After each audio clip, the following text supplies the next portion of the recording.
नमस्कार विद्यार्थियों, मैं प्रोफेसर सुरेश चंद मीना, सह आचार्य संस्कृत, राजकीय महाविद्यालय गंगापुर सिटी। आज हम नाटक अभिज्ञान शाकुंतलम, जो कि महाकवि कालिदास द्वारा विरचित है, इसके अंतर्गत हम प्रथम अंक का अध्ययन कर रहे हैं। पिछले ई कंटेंट में मैंने पढ़ा दिया गया, उसमें आपको इस नाटक का परिचय, इस नाटक के जो रचनाकार है महाकवि कालिदास, उसके विषय में भी संक्षिप्त में आपको बतला दिया है। और अब हम ई कंटेंट के माध्यम से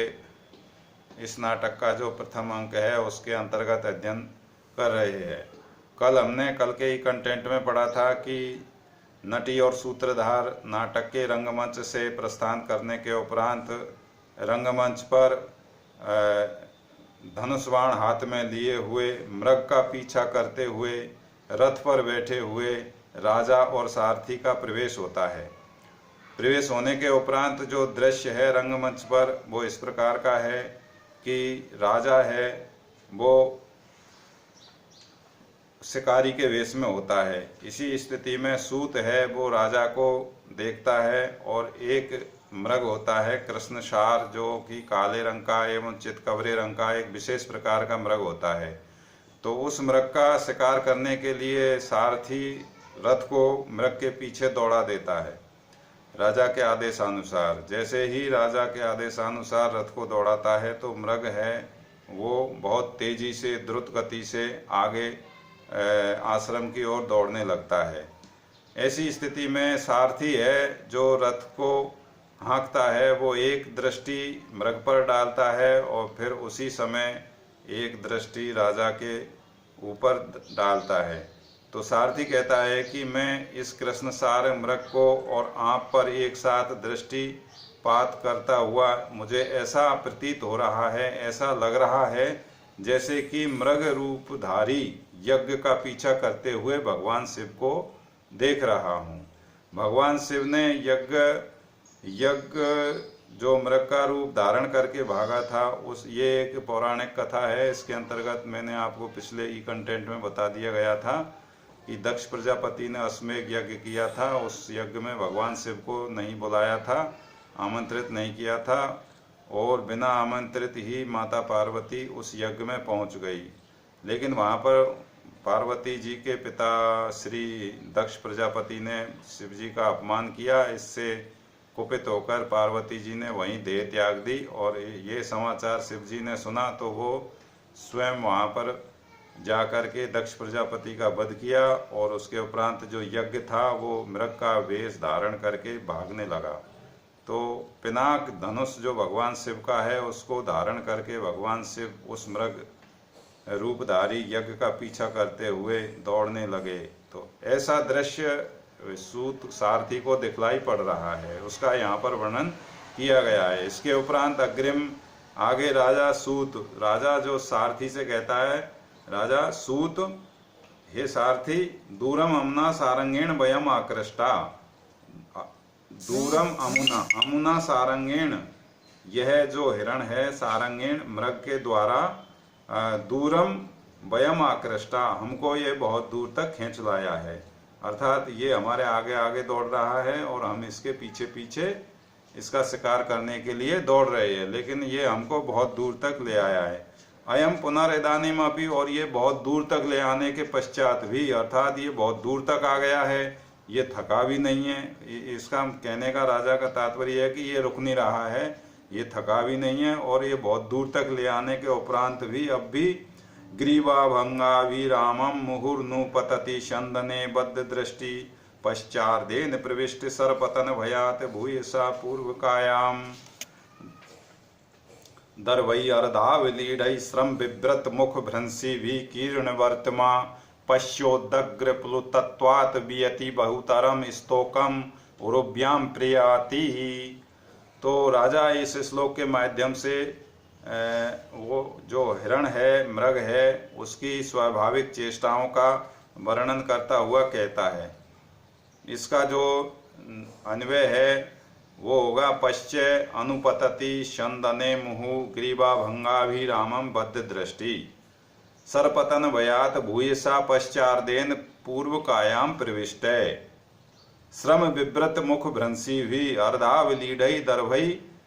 कीर्ण वर्तमा उदग्र पुलुतत्वात् बियति बहुतरम उरुभ्याम स्तोकम प्रियाति। ये इसका अन्वय है। इसका अन्वय का हम अर्थ करते हैं पश्चय। राजा सारथी से कहता है पश्चय, देखिए, देखो, अनुपतति शंदने, अनुपतति, अनुपतति मानी पीछे, अनुपतति पीछे दौड़ते हुए, शंदने मानी रथ पर, अनुपतति शंदने अर्थात जो मृग के पीछे पीछे राजा और सारथी जो रथ को दौड़ा रहे हैं, तो अनुपतति शंदने, पश्चय अनुपतति शंदने। राजा सारथी से कहता है कि देखिए, अनुपतति शंदने पीछे दौड़ते हुए रथ पर, मुहु बार बार, मुहु मानी बार बार, ग्रीवा भंगाभिरामम, ग्रीवा, ग्रीवा कहते हैं गर्दन को, ग्रीवा भंगा मानी मुड़ाना, घुमाना या टेढ़ी करना या मोड़ना, ग्रीवा भंगा अभिरामम, अभिरामम मानी मनोहर या सुंदर। तो पीछे दौड़ते हुए रथ पर, मुहु मानी बार बार, ग्रीवा भंगाभिरामम गर्दन मोड़ने, गर्दन के मोड़ने से, सुंदरता पूर्वक, बद्ध दृष्टि एकाग्र दृष्टि से देखता हुआ, बद्ध दृष्टि जिसकी दृष्टि बंध गई है, अर्थात बद्ध दृष्टि एकाग्र दृष्टि से, टकटकी लगाए हुए देखना,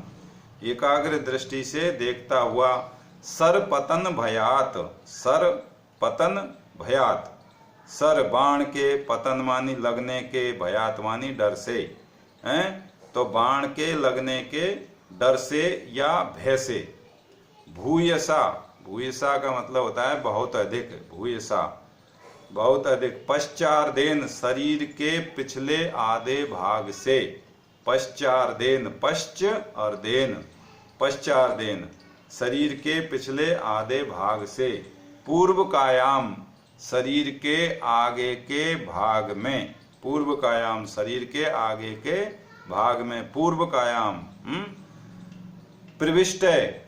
प्रविष्ट हुआ सा, अर्थात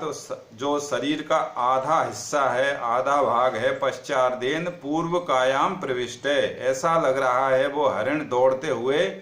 तो वो अपने आप को उस बाण के लगने से अपने आप को बचाने की प्रयास कर रहा है कि अगले अपने शरीर के आधे भाग, जो पिछला आधा भाग है उसको, और शरीर के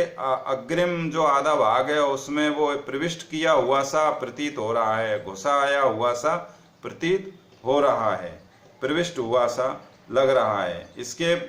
बाद में श्रम विव्रत मुख भ्रंशी भी, श्रम, श्रम माने थकावट के कारण, जब श्रम परिश्रम होता है, श्रम,